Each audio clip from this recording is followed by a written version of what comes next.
With their heartbreaking overtime loss to the Tampa Bay Buccaneers, the Buffalo Bills are now 7-6 and have a slightly injured quarterback.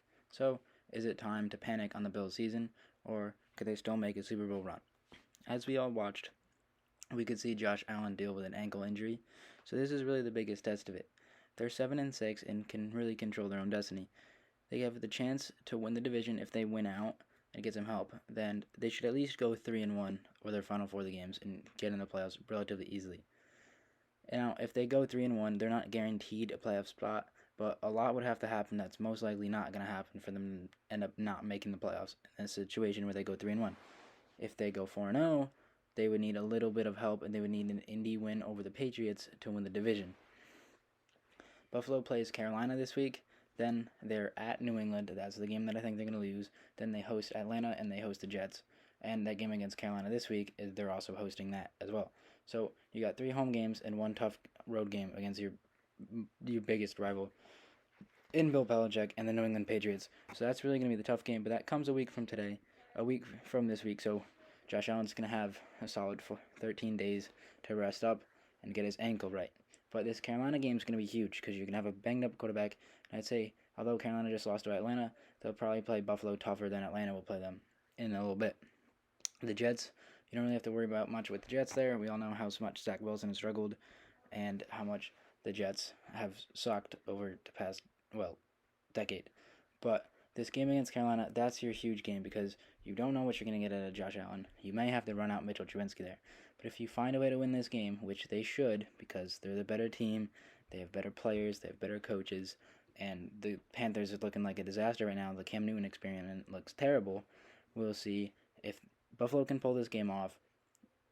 They'll be fine. That's what I'm saying. I don't think you have to worry at all if you're a Bills fan.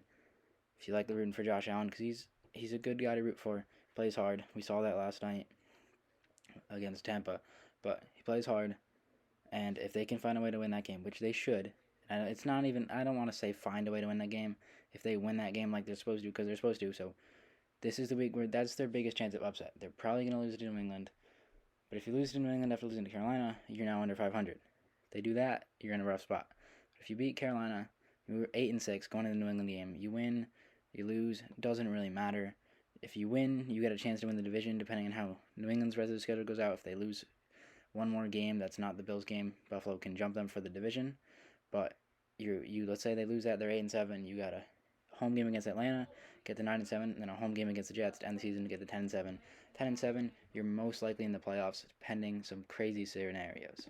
According to 538, the Bills have an 82% chance to make the playoffs if they finish at 10-7, with that one loss being to the New England Patriots.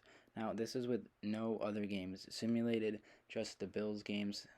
So, a game that could potentially affect them is some of the AFC North games. So, what happens with the Bengals in that division, the Ravens and the Browns, who ends up jumping and who ends up not jumping, could really affect the Bills as to who gets in. Because if there's a tiebreaker, depends who wins the tiebreaker and who doesn't. For example, if the Dolphins are 10-7 in that spot, the Bills would have the tiebreaker for their 2 wins against them individually head-to-head. But if they're tied with Indy for that spot, Indy would have the tiebreaker as Indy destroyed Buffalo in their head-to-head meeting earlier this season. Jonathan Taylor's 5-touchdown game, the game that made him that game that solidified him as my pick for MVP.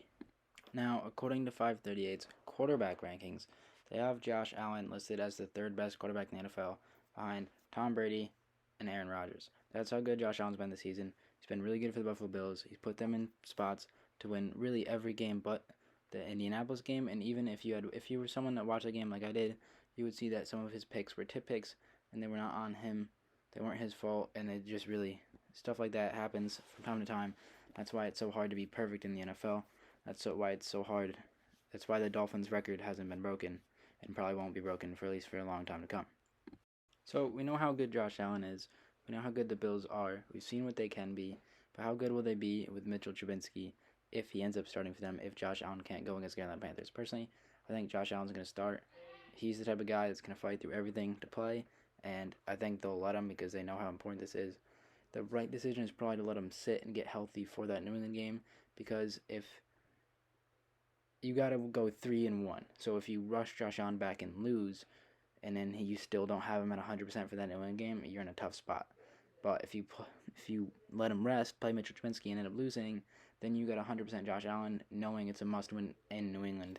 And I feel like that's a better scenario than rushing him out there, him not looking good. Let's say he gets banged up, and you end up going to Mitchell Trubisky in the second half, something like that, and then you have to decide whether we're going to run 75% Josh Allen out against the Patriots or Mitchell Trubisky, and then you're going to screw your season over. But is it time to panic? That's the original question. That's the title of the video. No, it's not. You're still 7-6. AFC is super competitive, and you have some tiebreakers. You're one of the higher teams. You've beaten some really good teams. You've competed against the Bucs, the defending Super Bowl champions. So you know you're in a good spot, and I think they'll take care of business, beat Carolina, whether it's with Josh Allen, who I think it will be, although I told you what I think it should be, or Mitchell Trubisky. But I think Josh Allen fights his way to start, takes care, gets the job done. Then I think they lose to New England, but they end up getting the playoffs at 10-7 and can make a run, make some noise like they did last year. So if you're a Bills fan, no need to panic.